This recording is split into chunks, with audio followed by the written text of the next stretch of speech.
Je suis sujette aux migraines depuis l'enfance. Bien que j'en ai l'habitude, ce n'est pas toujours facile de faire passer la douleur. En général, je commençais par prendre un paracétamol. S'il s'agissait d'une simple céphalée, cela était largement suffisant pour me permettre de reprendre mes activités. Parfois, cela était plus complexe. Le moindre mouvement, le plus simple ray de lumière, quelquefois un simple son pouvait me marteler la tête, tel d'implacables coups de poing sur le crâne. Dans ces cas, j'avais vraiment envie de me taper la tête au mur.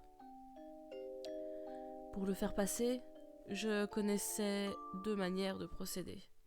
La première était de prendre un médicament à base de caféine et d'ergot de seigle. Je n'aimais pas vraiment cette méthode, que je n'utilisais qu'en dernier recours. La seconde était de m'isoler de tout, de couper tous les stimuli sensoriels. Je m'allongeais dans le noir, les yeux fermés, avec un casque ou des boules quies, afin d'empêcher les sons de me parvenir. La plupart du temps, cela suffisait. Cependant, depuis plus de 3 semaines, je ne peux plus me couper du monde comme ça.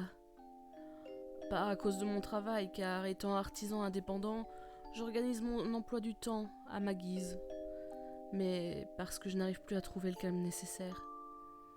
Depuis près d'1 mois, j'entends des bruits quand j'ai mes maux de tête et que je ferme les yeux. Comme je suis dans le noir, les ouvrir ne me permet pas de voir d'où proviennent les sons.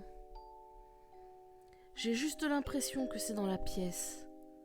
Au début, je pensais qu'il s'agissait d'acouphènes, mais je me suis renseignée et les acouphènes sont plus proches de sifflements, tandis que ce que j'entends ressemble plus à des pas ou à des murmures étranges. Heureusement, cela ne m'empêche pas de dormir, car, pour je ne sais quelle raison, ça ne se produit que pendant les migraines les plus douloureuses. Je fais face, vaille que vaille, à cette situation, prenant un médicament dès que je commence à sentir les signes avant-coureurs. Pourtant, avant-hier et hier, ça n'a pas fonctionné. Le médecin m'avait prévenu qu'il y avait une habituation possible si on en prend trop régulièrement.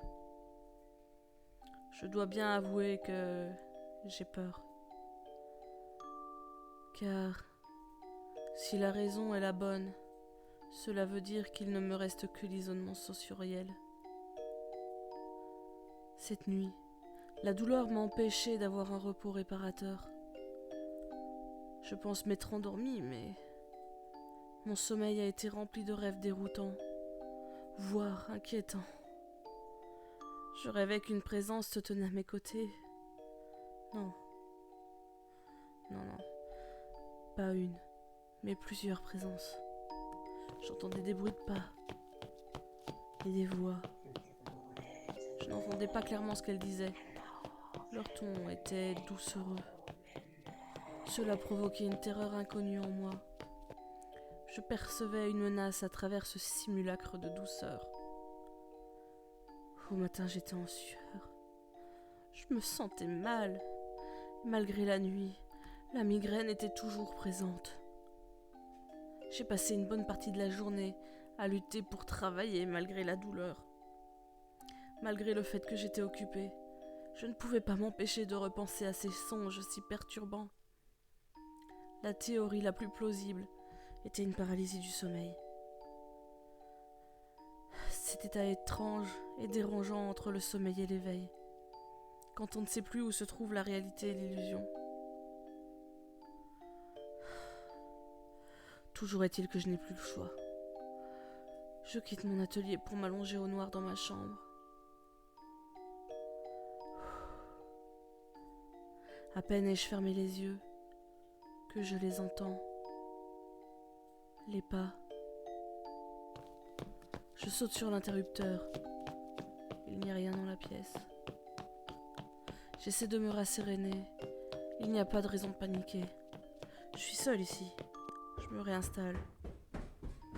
À nouveau, les pas résonnent. Plus près. Des murmures s'élèvent, puis deviennent des phrases. Je comprends enfin ce qu'elles disent. Cela m'a glacé d'effroi.